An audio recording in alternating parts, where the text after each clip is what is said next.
Hey folks, Matt Sharp here with another Pacific Angler Friday Fishing Report. This is where we look at current events around the fishing industry, we touch base on politics, and obviously we go over the fishing. This week you guys have probably survived Snowmageddon. Hats off to you. If you're taking the transit, two hats off to you. It was nasty out there. It's super funny because I lived up north and this kind of weather is just another day in the neighborhood up there, but when it hits the lower mainland, things change a little bit. With that in mind, I have not had many reports this week. Very few people have been brave enough to get out there. But the good news is we're seeing a warming trend. And I think some of the better fishing of at least January is coming down the pipes as that warming trend comes through. We're going to look at all the water levels. We're going to look at the weather that is coming as well so you guys can time it out. I'm actually supposed to be fishing this weekend, and I'm going to walk you guys through what I'm looking at to make the call of whether it's worth going or not. I've also got some good stuff for you guys if you just want to bunker down and stay at home. At the end of the report, I've got two videos that made me laugh hysterically.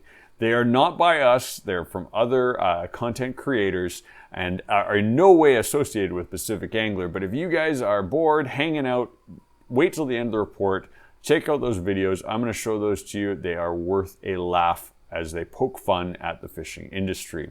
I also have another two videos for you this week that are more fly tying based. A great way to kill some time if the weather's nasty. Just get on that fly tying bench, get ready for when things become better. And with that in mind, I've got my choking black and blue pattern. This is my go-to steelhead pattern. I have tied it for years in many slight variations. It's actually commercially available, so you can actually buy this pattern commercially, but I show you how I tie the original version of it, and it's definitely one that you should consider putting in your steelhead box. Andre also has another pattern for us, and it's more bull trout based. It's a white with a slight touch of black, with, as you guys know, that's one of my favorite color combinations for fishing the Squamish for bull trout, but basically anywhere you find fish that are going to eat other fish. So we're going to look at that in the back end of the report as well.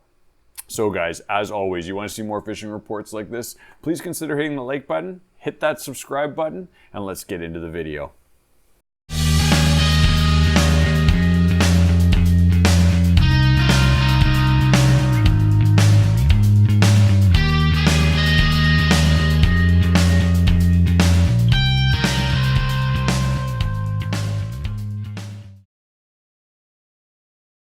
Okay guys, let's jump into it. Before I get there, thanks to Sean for providing the beverages for this evening. It has kept things at least mildly toasty in here, even though the weather outside is nasty. And then also you guys see my frozen spinning rod kit. This thing is awesome. My daughter had her daycare canceled today, so we had a 4-year-old running around the shop all day long. And what do you do in a fishing store when you got a 4-year-old? Well, besides letting her tackle all the gooey bobs and make a complete mess of all the spinning glows, you get the only toy that you have in the shop and let her play with it. And she's getting pretty good. She's throwing some pretty mean casts out there. But we're here for the weather. You guys want to see what's going on, and it is interesting. I'm going to start off with the Vancouver weather, and as I'm filming this, guys, it is Wednesday night. I am trying to get home because obviously the snow is going to make that an interesting commute home tonight. But I wanted to get the report out to you guys, and it is snowing as we speak. It's not that bad. We've got Thursday today. We've got 1 millimeter. We got 5 millimeters Friday. And then this is where it gets interesting. Saturday, we're getting a warming trend. You can see 3 degrees, and then boom, 6, 6, 6, right across the line there. And I'm going to pull up Squamish because obviously that's a little bit more pertinent to where you guys might be going fishing. And we'll scroll down here, and you can see 0, 0, quite a bit of snow. This is going to make the upper river almost impossible to navigate unless you've got a plow on the front of your truck. If you do, call me and I will follow you up to the upper river. But I don't think the upper river is in the mix with this. But again, we see 3 degrees on Saturday, 5 degrees, and it's turning to rain. This is going to be the big news because if this comes, if we get some warmth, if we get some color to the water, we could have some really, really good fishing. It's going to be touch and go. I'm not going to lie. You might be better off waiting to the end of this video and seeing the fly tying stuff that we got coming, or the funny videos at the end to just kill some time. But if you're thinking about getting out, there is hope for this weekend. And we probably will see a spike in the river levels, which we definitely need from this 35, 40 millimeters of rain that's coming. And also that's going to beat down the snow quite a bit. I don't think it's going to be enough to beat down the snow in the upper river, but in the lower river areas, definitely worth looking at. Throw that out to Chilliwack, and they're going to see similar warming trend this weekend, and that's really good news for you guys that are steelhead fishing. We've got 5 to 10 centimeters of snow, so there's going to be a lot of snow to bash through. And then Friday, but we've only got maybe 1 to 3 centimeters on Friday, and then throw it into Saturday, we might get some rain. They're not sure if it's going to be rain or snow. If it's snow, I'll be dead frank for everybody here. Both the Squamish and the Chilliwack will be very, very low and very challenging fishing. One caveat is the steelhead aren't as affected as by low water as bull trout and rainbows that you might find in the Squamish. But that said, I still don't predict very good fishing conditions if this is snow. If this is rain come Saturday and we get that 5 degrees and that 6 degrees, we could see some beautiful river conditions somewhere in the Saturday, Sunday, Monday range, as well as some reasonable weather to be out there. So if you guys are planning it and you said, hey, this is the day that I have to go fishing, if it falls on Saturday, Sunday, or Monday, it's actually worth looking at.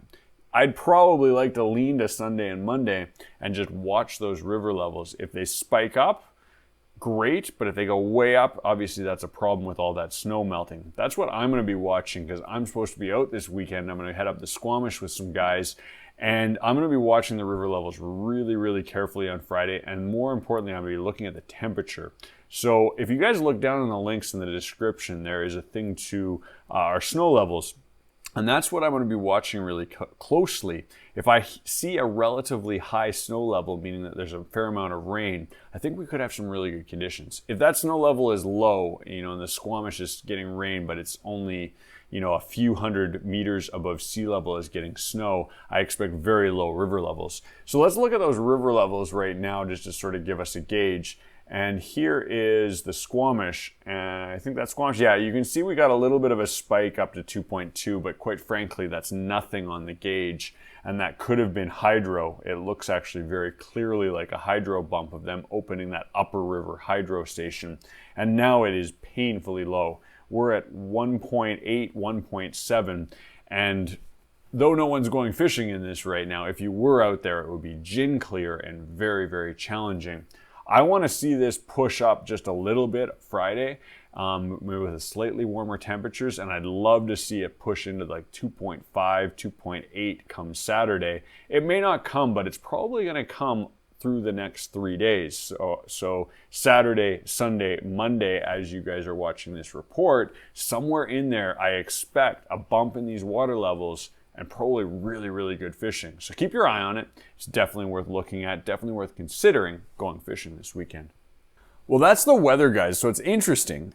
If the weatherman is wrong and it comes more snow, I'll be straight up and say that you probably don't want to go fishing this weekend. So with that in mind, if you guys want to sit down at the vise and pump out some patterns, we've got 2 really cool videos for you this week. The first one is by Andre, and he published a video on a white pattern that is a combination of white with a touch of black. You can see in this, he's got these hackles added in, and I love adding just a touch of black to a white pattern. I don't know why, it seems like it catches more fish. You don't want to go heavy on the black. We want just a slight speckling of black flecks throughout that pattern. But it's an excellent one if you guys are fishing the Squamish this time of year, maybe a little later on, maybe sort of March range. This is going to be a great pattern to look at, back into February, that kind of thing. Also an awesome pattern for any time you're fishing the Skagit or any river that's got fish that eat other fish. White is an interesting color. People sometimes say, oh, that's a flesh pattern. It's actually not. It's not. That's not what the fish think it is. When you think about how different colors flash, think about silver. How does silver flash? It flashes white.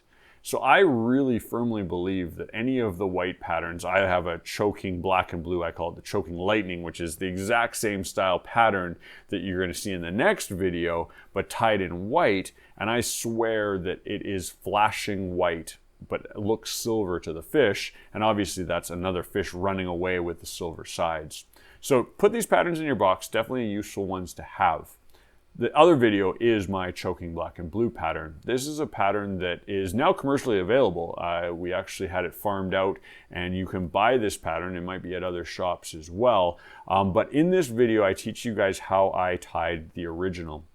And this is the pattern that I used in all of my steelhead guiding. I would have it in 3 distinct weights, a unweighted, a slightly weighted, and a heavy version. And then I have it in 3 distinct sizes. A very small, about that big, that's 2.5 inches for you guys who can't get the depth.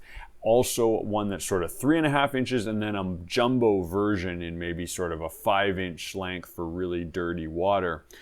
This is what I guided for years. I hope you guys enjoy the video and consider putting it in your fly box. I can promise you it'll catch steelhead if you can put it in front of them. All right, on to the funny video front. So I was kicking it around and I was bored. I was stuck at home, and this one popped up into my feed. And like I said before, YouTube videos are fun. They're great. They're not always something that I tune into when it comes to fishing because I've seen a lot of it. But this one made me laugh out loud. All the boys at the shop loved it. This one's by a guy named Captain Quinn. I don't know much about Captain Quinn. He's got a lot of followers. A lot of people like his stuff, and it's obvious why, because this is hilarious. So this is a fight he has on the river. I'll leave it at that. But they poke beautiful fun at all the issues that we're seeing in the fishing world, as well as the fact that fishermen love to hate on each other. The saying, if he fishes, I'll like him, or he's a fisherman, I'll get along with him, is actually not true. If you look around our industry, if you look at Instagram, if you look at all the different stuff, fishermen are really quick to be mean to each other. And this video pokes a ton of fun at that fact. Also, I have another one, and this one is by Huge Fly Fishing. Again, neither of these videos are associated with Pacific Angler at all. I have no permission to even show you these. So if Fly Fisherman, you're watching this, you probably aren't, I know that. But if you are, I apologize for not asking permission, but I definitely will give you credit, and hopefully a few of you guys will watch the video and give them some views. But this one is on fly shop etiquette. Now, Pacific Angler isn't a purist fly shop, but we do have a huge fly fishing department. I love fly fishing. A bunch of the guys here are hardcore fly fishermen. And in BC in general, you're not going to see a lot of fly-only dedicated shops. So this kind of applies to any fishing shop. I giggled through it. I hope you guys see it. It might give you some tips on what not to do in a fishing store. And yes, we do sell bait at Pacific Angler, so maybe we don't apply to this video. But that said, I thought it was hilarious. I hope you guys have a giggle on it, and I hope it kills some dead time for you as the weather passes. Well guys, that's everything I've got for you. I hope the videos are a chuckle for you. I hope the fly tying videos will be added to your box and you'll be loaded up on good patterns going forward. And as always, if you want to see more fishing reports like this, please consider hitting the like button, hit that subscribe button. We'll catch you in the next Pacific Angler Friday Fishing Report.